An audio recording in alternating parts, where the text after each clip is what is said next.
Hello, Paimon. Hello, traveler.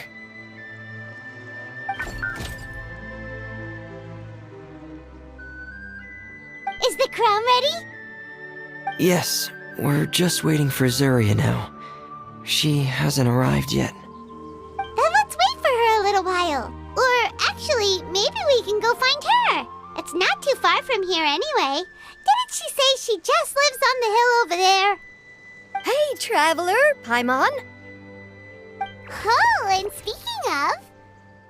Found you two at long last. I'm so glad that you both are all right. Huh? Why are you here, Miss Delaroche? And what could have happened to us? What could have happened? That water imp Thelxie, of course. After I gave you that commission the other day, I began to get worried and went asking about the boy that went missing. Oh, that? We've got it all figured out now. The boy you heard about was just Fremine. Even the missing fish was his fault. Don't worry, we'll help you get the fish back as soon as we're done with this job. Oh, sorry about that. I've been diving in the area recently. Huh? Fremine? Diving? No, that's not what happened at all. I've heard a completely different account. What I was told is that about a month ago, a child tied a bunch of heavy seashells onto his body and walked into this open stretch of water. He never came back. What could that be if not that water imp's work? Are you sure? 100% sure. I've confirmed the account with several veteran fishermen I know. The child was only 8 years old. His name was Lescaut. Lescaut d'Estray. Wait, Lescaut d'Estray? Yeah, that's the name. They say the family took on the name after moving to the city from a place called Stray. Anyway, his mother is a pretty famous art dealer, while his father passed away from an accident many years ago. Well, naturally, his mother was devastated by the incident and fell terribly ill. It's said that she left the court of Fontaine, and no one knows where she's gone. It can't be, right?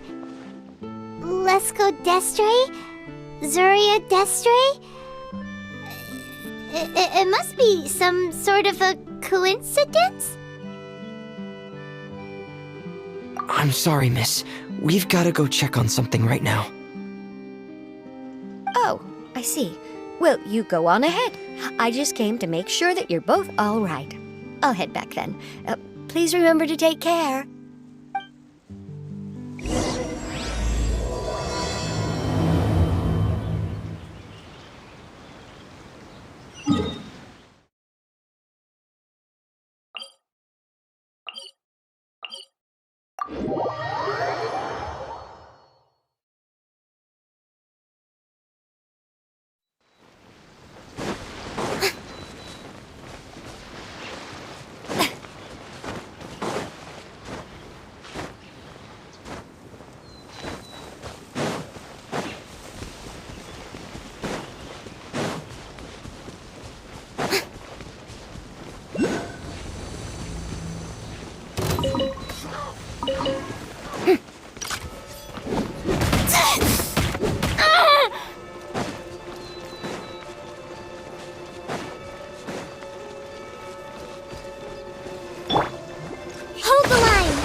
Who are you?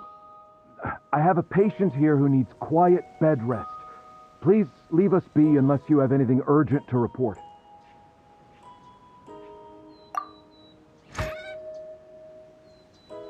This is the residence of Zuria d'Estray, and I am Silahkan, her family doctor. what did you mean by your question just now? Who else could be my patient? Your patient should be Zuria's son, right? She told us herself that her son had contracted loneliness syndrome. No, you're right. Young Master Lescaut did have that illness once upon a time, but well, the young master's no longer with us. And now the Madame has come down with the same illness. Are you her friends by any chance? Oh, so when she had requested time to go out over the past few days, it was so she could spend them with you. So if I'm understanding this right, the one who's suffering from uncontrollable delusions is the Madame herself? She believes her son is still alive? That is correct. When the young master disappeared, she was organizing an art exhibit that she had specifically prepared for him. But since she had to leave the house, she was unable to see her son one last time. That might have been the trigger for her regret. Or perhaps the family's fall into loneliness and grief was inevitable as soon as the old master passed away. First the son, and then the mother. But how could that be? She really looked like she had a handle on everything. Her smile was so lovely, and she even told us to stay optimistic. But you're saying she... Those actions are proof that she can no longer differentiate between fantasy and reality. Then, all the other things that she told us about her son, were those fake too? No, those were all real. Although, they were all things that happened before the young master left us for good. Madame's time has just never moved forward since his passing. I see. So after her son left, she created a fantasy world where her son was still with her. She was looking for a way to cure his illness when she ran into us. She has been in a good mood the past few days, even humming a song when she returned from her stroll. She even began discussing with me the idea of using deliberate guidance to ease the illness. It was all going well, until last night. She spent a whole night staring at the shell the young master left behind, and the words that he had inscribed onto it. Then she broke down once more. I prescribed some sedatives, and she's currently resting. But then what should we do? How can we help her? There has to be something we can do. Don't panic, Paimon. Even though this is a devastating piece of news, we must all calm down first. What should we do? I need to think. I need to remember the old house of the hearth and the children who lived in it. Those patients and what their doctors said back then. What if... Dr. Silahkan, have you seen a picture book? The Madame should have brought it back with her. Are you thinking about trying the guidance therapy she talked to me about before? It's worth a shot. I'll go get the book. Yes, this is it. That's right. If what Dr. Silahkan said was true, the past few days have been very helpful to Zuria, so we should complete this journey. We need to show her that her child has found a happy ending in the world of her dreams. But wouldn't that just make it harder for her to accept reality? One must first face reality before accepting it. The Madame has been crushed by her feelings of grief and can no longer bring herself to face reality. Our first priority would be to get her out of this state. Right. Before today, I had thought she wanted to use Thelxie's fantastic adventures to save her son. But now, I think she might need it to save herself. And if we could complete it, we should be able to give her some feeling of inspiration and closure. Maybe those feelings would be enough to give her some courage to face reality again.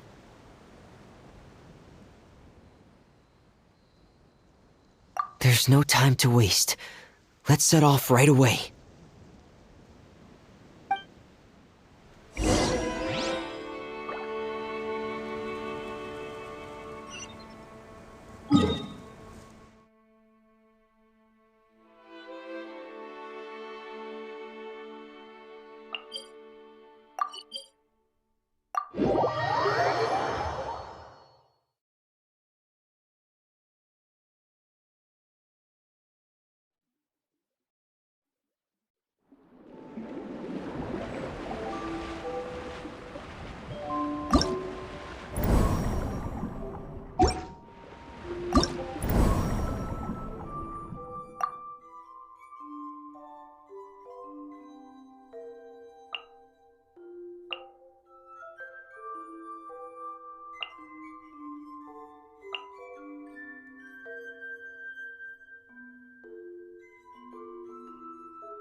We're here again.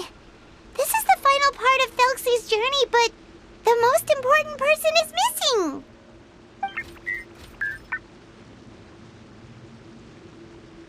Everyone, please don't be so down and gloomy. Remember what she told us? If we were to feel troubled, the patient would become anxious as well. You're right. Paimon needs to smile. If we have to give something to Zuria, it should be our smiles. We have to keep smiling as we finish this adventure. And then she'll be able to recover, right, everyone? Yeah, I'm sure she will. Oh! Be careful, brave adventurers. Here come the evil monsters that stole the crown. Here! Let's eat these cyclops! Let's beat them up! Watch out, everyone! They're coming at us again! This Thelxie here! This Thelxie looks stronger than ever today! He must be going all out!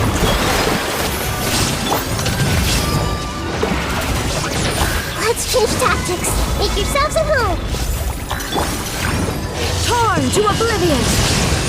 Oh, this is the final enemy, right?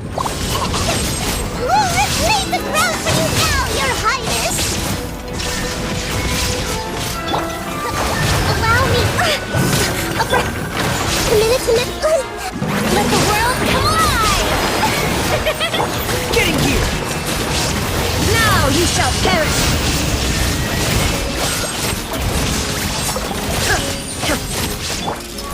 Commencing cleanup! Frost is coming! Getting here! Hair!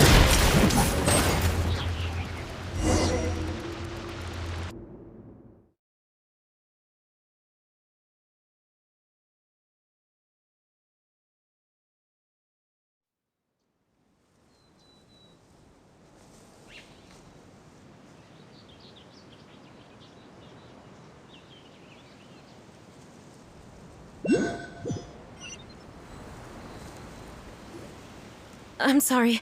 I have to go. I made a promise to my friends, and I'm already very late.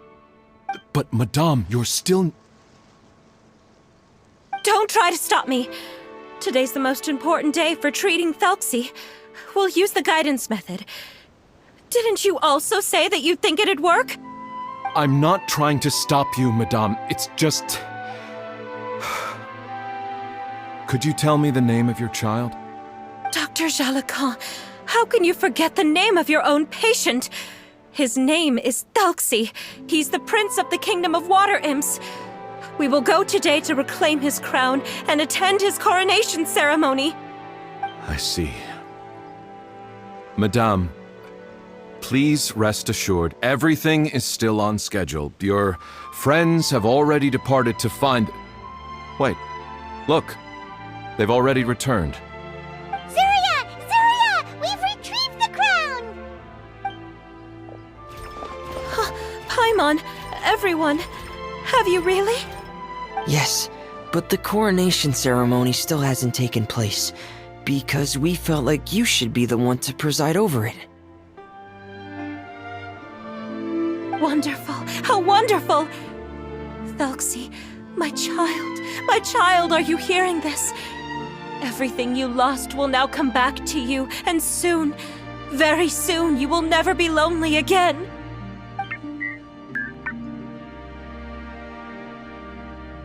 And the last page of the picture book. It's still waiting for you to illustrate in color.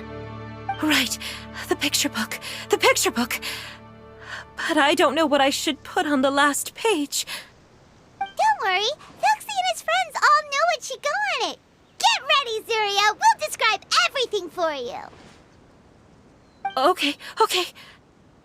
At last, Thelxie and his friends were able to drive off the final invading monsters and achieve a dashing victory. Their success was complete, and the recovered crown resplendent. The water imps, finally returning to their homes, showered the prince with love and applause as he greeted them. They once again offered their precious shells to the prince and reconstructed the rainbow bridge of old. As he watched the scene unfold, the prince could not help but be touched by its beauty. Moved by everyone's happiness, the prince stepped onto the rainbow bridge and took a good look at all the friends who had gone on the journey with him. There stood the traveler, Goddess Paimon, Fremine, and... Where's the last person? The prince looked frantically around, but could not find the person he wanted to see most. At that moment, the person suddenly appeared on the other side of the bridge. She walked towards him with a smile and slowly lifted her veil. The prince could not hold back his tears. He recognized then that the mysterious person that had been by his side the whole time was none other than his mother. Zuria walked across the bridge and placed the crown above the prince's head. She smiled down upon him as she said, "My prince, my king, you shall never, ever need to feel lonely again." That's the end of the story, Zuria. Thank you. Thank you all. I am so sorry, my child. Maman should have spent more time with you. Did you hear the story? You'll never have to feel lonely again.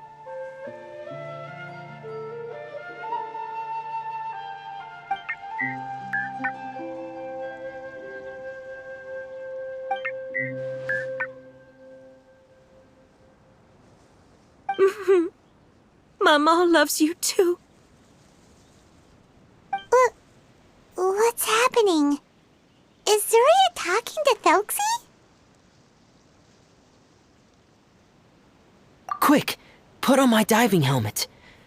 There's a transcription module in it that's compatible with Thelxie's output signals. You should be able to use it to understand what Thelxie's saying.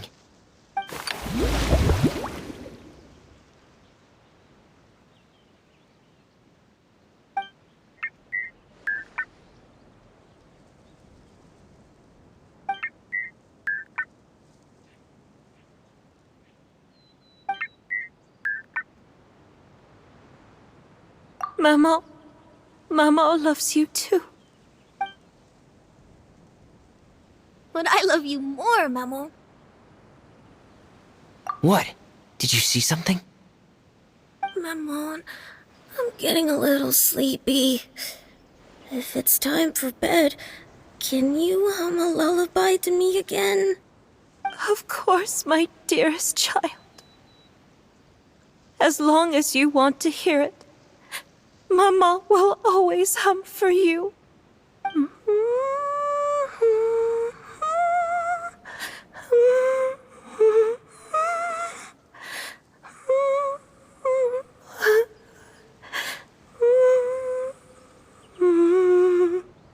Thank you, Maman. Your lullaby has always been my favorite. Now that I've heard it, I can return to my dream and to the kingdom of water imps in peace. My poor darling. Please don't forget. I will always love you. My love is greater than the entire distance between here and the kingdom of water imps. I won't forget, Maman. And so is my love for you. Greater than the entire distance between here and the kingdom of water imps. Good night, Maman.